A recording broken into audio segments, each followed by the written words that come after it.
Sosok Aibtu HG, polisi viral hina seniman di Subang, anggota Polsek Kalijati. Inilah sosok polisi yang viral menghina seniman di Kabupaten Subang, Jawa Barat. Polisi tersebut adalah Aibtu Hendra Gunawan, anggota Polsek Kalijati. Aibtu Hendra Gunawan adalah bagian dari Bayangkara Pembina Keamanan dan Ketertiban Masyarakat, Babin Kamtibnas, di Desa Kajambelaer, Kecamatan Dawan, Subang.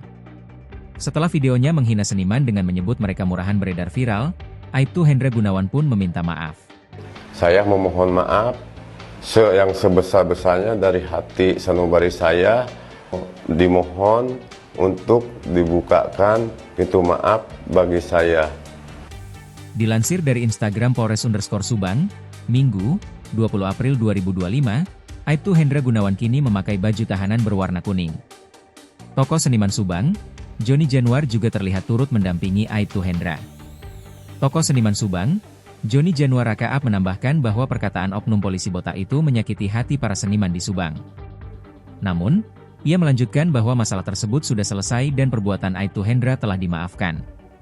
Setelah viral, Aibtu Hendra menjalani berita acara pemeriksaan, BAP, oleh Provos. Dalam video yang beredar, Hendra yang masih mengenakan seragam Polri itu diminta untuk tes urin untuk memastikan apakah dirinya dalam pengaruh minuman keras atau narkoba. Setelah dicek oleh pihak Satres Narkoba Polres Subang, Aibtu Hendra dinyatakan negatif narkoba. Download Tribun X sekarang, menghadirkan lokal menjadi Indonesia.